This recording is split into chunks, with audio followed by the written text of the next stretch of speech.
오늘은 조금 특별하게 찬양이 많은 예배를 준비했습니다. 찬양팀의 찬양, 성가대의 찬양과 특송 순서, 그리고 청년부, 주일학교 찬양, 다 함께 드리는 찬양.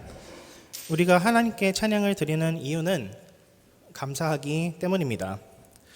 오늘 말씀에서도 감사한 이유가 있어서 특별히 찬양을 준비한 사람들의 이야기가 나옵니다. 느헤미야 당시 이스라엘 사람들은 나라가 없어졌었던 상태였습니다. 이스라엘이라는 나라로 잘 살고 있다가 다른 나라들이 전쟁을 일으켜서 다른 곳으로 도망가서 살고 있었습니다. 그런데 때가 되어서 하나님이 이스라엘 백성들을 예루살렘으로 돌아오게 해주셨습니다. 설교 PPT 좀 띄워주시겠어요? 아직 이스라엘 백성들은 독립된 나라를 갖지는 못했습니다. 여전히 페르시아 제국의 통치를 받으며 여러 가지 세금을 내야 했습니다. 그러나 성전과 성벽이 재건축된 예루살렘에서는 다시 한번 생기가 돌았습니다. 아직 완전하지는 않지만 그들은 자기들만의 질서를 가지고 살아갈 수 있게 되었습니다. 느헤미야와 이스라엘 백성들은 성벽을 며칠 만에 지었는지 기억하십니까?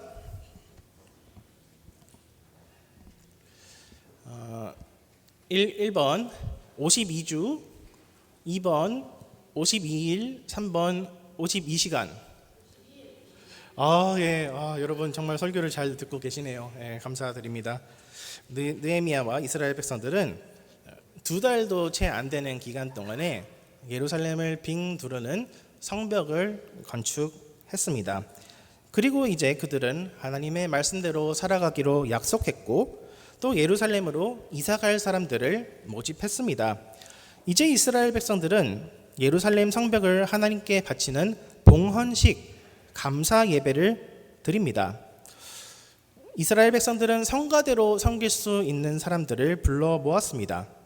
예루살렘 안에도 노래하는 사람들이 살고 있었지만 더 큰 소리로 찬양드리기 위해, 더 기쁘게 찬양드리기 위해서 예루살렘 그 주변에 살고 있던 레위 사람들도 함께 초청하여 찬양하자고 했습니다. 그리고 사람들은 성가대를 2팀으로 나누었습니다.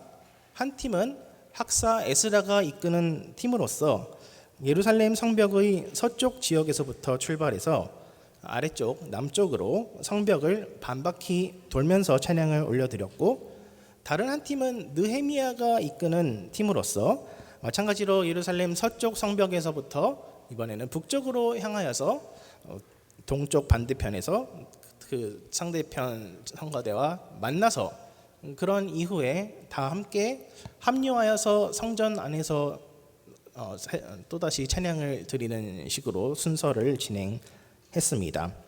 이때 이스라엘 백성들이 드렸던 찬양 소리와 기뻐하는 환호 소리가 너무나도 커서 특히 43절에서는 즐거워했다라는 표현이 4번이나 나오고 있고, 그 즐거워하는 소리가 예루살렘에서 멀리 떨어진 곳에서도 잘 들릴 수 있었다라고 얘기하고 있습니다.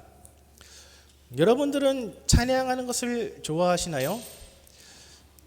이스라엘 백성들은 찬양에 진심인 사람들이었습니다. 오죽했으면 인구의 10분의 1을 찬양팀으로 세워서 하나님께 정규적으로 찬양드리게 했기 때문이죠. 이제 새로 예루살렘 성을 건축했는데 얼마나 할 일이 많겠습니까? 도로도 다시 지어야 되고 집도 다시 지어야 되고 상하수도 시설도 정비해야 되는데 인구의 10분의 1은 오로지 노래하는 일에 전념하도록 한 것이 굉장히 과감한 결단이었을 것입니다. 그리고 그들은 성벽을 완성한 이후에도 성가대를 중심으로 봉헌 감사 예배를 드립니다. 도대체 왜 이스라엘 백성들은 찬양하는 것이 중요하다라고 생각했을까요? 우리는 그 힌트를 이스라엘 백성들이 사용한 악기에서 찾아볼 수 있습니다.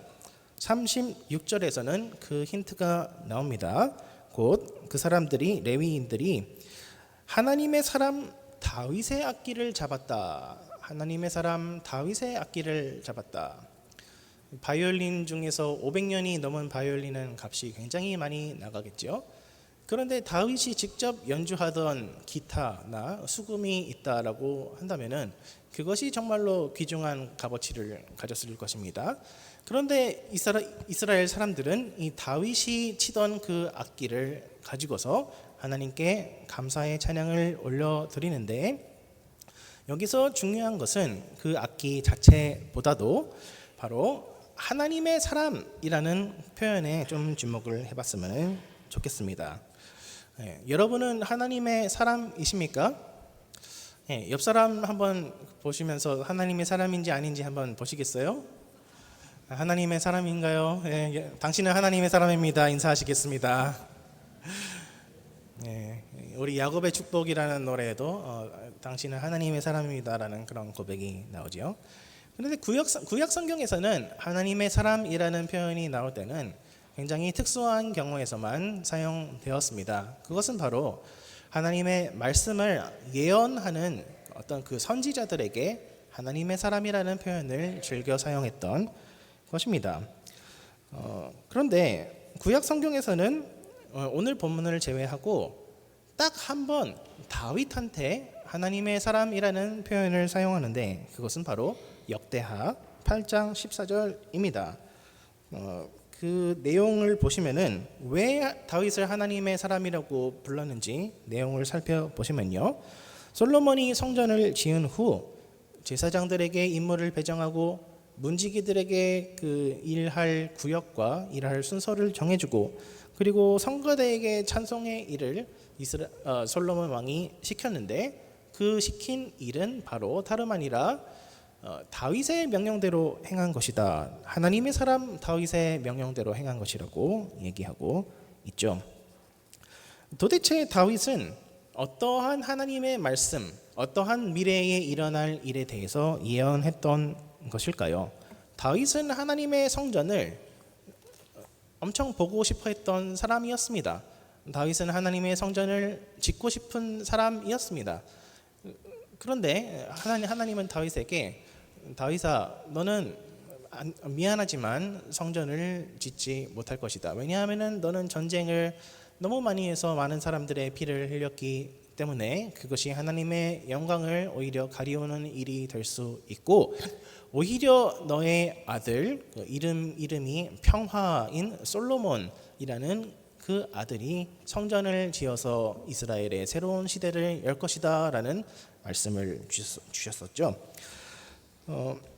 그런데 다윗은 여기서 낙담하지 아니하고 오히려 성가대를 만들어야 되겠다라는 얘기를 했습니다. 다윗은 본인 스스로 성전을 짓지 못한다라는 그 좌절감에 빠지지 아니하고, 성전을 짓기 위해 수많은 헌금을 했고 수많은 건축 자재들을 하나님께 드렸습니다. 그리고 특별히 그는 성가대를 따로 세웠는데, 전에 한번 말씀드렸지만 또 못 들으신 분들이 있으니까 얘기를 드리자면요, 성전과 성막의 차이가 뭔가요? 들어보시면 좀 감이 오시죠? 성전은 이제 그 콘크리트와 드라이월로 지어진, 그때는 콘크리트와 드라이월이 없었겠죠. 그런 그 건물이 성전을 뜻하는 거고, 성막은 뭐겠어요? 가 건물, 이제 그 천으로 이렇게 덮어 놓을 수 있는 텐트를 성막이라고 하는 거죠. 그런데 하나님이 솔로몬을 통하여서 이제는 성막이 아니라 성전에 거하시게 될 거라고 얘기하셨을 때에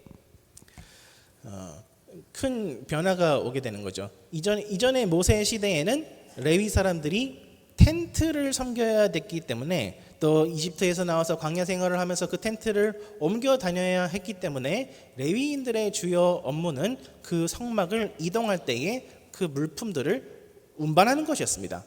그런데 이제 성전이라는 한 터전에 하나님의 집이 자리 잡게 되면서부터 더 이상 레위 사람들은 운반의 일을 할 필요가 없어졌고, 하나님의 나라에서 대량 실직 상태가 올 수도 있는 그 위험에 처했을 때 다윗은 아이디어를 짜내어서 당신들은 이제부터 하나님을 찬양하는 일을 하시오라는 일을 배정해 주었던 것입니다. 그래서 레위인들이 성전에서 영원토록 하나님을 찬양하라라고 다윗이 시켰었던 것입니다. 시편 48편은 다윗이 세운 성가대에서 고라 자손이라고 불리는 사람이 지은 시입니다. 여기서 레위 사람들은 하나님이 시온성 예루살렘에게 주실 은혜에 대해 찬양했습니다. 하나님께서 거하시기로 선택하신 예루살렘 성은 영원히 견고할 것이다 라고 얘기하고 있습니다. 그리고 주의 전 가운데는 인자하심, 곧 약속을 따라 신실하게 지켜주심이 있다라고 고백하고 있습니다. 예루살렘 성벽과 그 성전이 지어진 것을 돌아다니면서 살펴볼 때에 레위인들이 느꼈던 바는 바로 하나님께서 영원토록 이스라엘과 함께 하실 것이라는 점이었습니다. 하나님은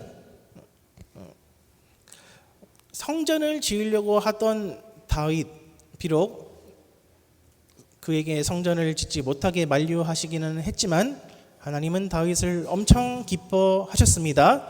하나님을 위한 집을 짓고자 하는 그 마음을 기특하게 여겨주셨습니다.